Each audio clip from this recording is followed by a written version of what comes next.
উপস্থিত হৈ পেলাই যে প্ৰটেষ্ট কৰিবলগীয়া হৈছে এইটো একচুৱেলি এটা লজ্জিত বিষয় হৈ পৰিছে। এইটো লজ্জিত বিষয় গভৰ্ণমেণ্টৰ কাৰণে হৈ পৰিছে। আমি ছাৰ্ভিচ প্ৰভাইড কৰিবৰ কাৰণে এতিয়া আমি থাকিব লাগিছিলে ছাব চেণ্টাৰত, কিছুমানে আহিছে ব্লক PHCৰ পৰা, কিছুমানে আহিছে মডেল হস্পিটেল CHC, সকলোবোৰ গোট খাই পেলাই আমি প্ৰটেষ্ট কৰিবলগীয়া হৈছে। কিমান জেনেৰেল পাব্লিক আজি সাধাৰণ ছাৰ্ভিচৰ পৰা বঞ্চিত থাকিবলগীয়া হৈছে। ইয়াৰ জগৰীয়া কোন? ইয়াৰ জগৰীয়া গভৰ্ণমেণ্ট হয়। গভৰ্ণমেণ্টে যদি আমাক আগৰ পৰাই যেনেকুৱা প্ৰতিশ্ৰুতি দি আহিছিলে তেওঁলোকে, সেই প্ৰতিশ্ৰুতি যদি তেওঁলোকে মানি চলিলে হয়, তেওঁলোকে সেইটো ৰিয়েলিটিত যদি তেওঁলোকে কনভাৰ্ট কৰিব পাৰিলে হয়, তেতিয়াহ'লে আমি এনেকৈ বহি পেলাই কোনো প্ৰটেষ্ট কৰিবলগীয়া নহ'লহেঁতেন। বহুত ৰাজ্যত এতিয়া NHM কৰ্মীসকলক ৰেগুলাৰ পষ্টত তেওঁলোকক ক্ৰিয়েট কৰি পেলাই তেওঁলোকক নিয়োজিত কৰিছে। সেই একেধৰণৰ কাম আমাৰ আসাম গভৰ্ণমেণ্টে কেলৈ কৰিব নোৱাৰে? অসম গভৰ্ণমেণ্টে কৰিবই লাগিব। এতিয়া আমাৰ 3 দিনীয়া কাৰ্যসূচীহে আমি মাত্ৰ হাতত লৈছোঁ, কিন্তু এনেকুৱা নহয় যে আমি 3 দিনতে শান্ত নহওঁ।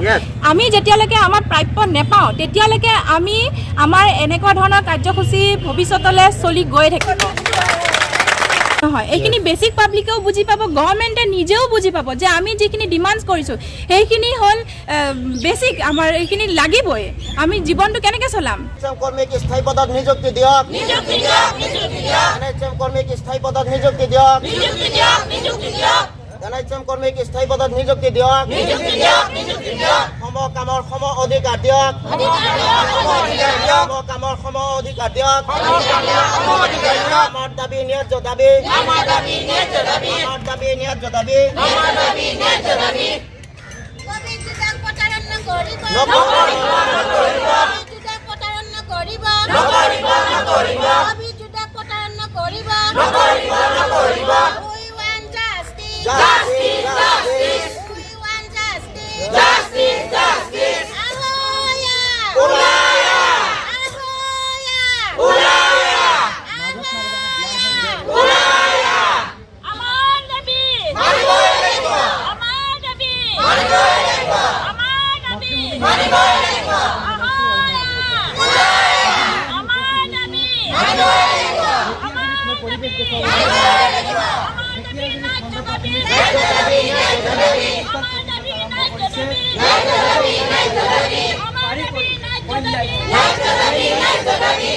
পৰিয়ালৰ 60 পৰা 65 বছৰৰ ভিতৰত তেওঁলোক চাকৰি কৰিব পাৰে, কিন্তু মোৰ নিচিনা আৰু বহুত ধেৰ এনেকুৱা কৰ্মচাৰী আছে যাৰ নেকি ইতিমধ্যে বয়স শেষ হৈ গ'ল।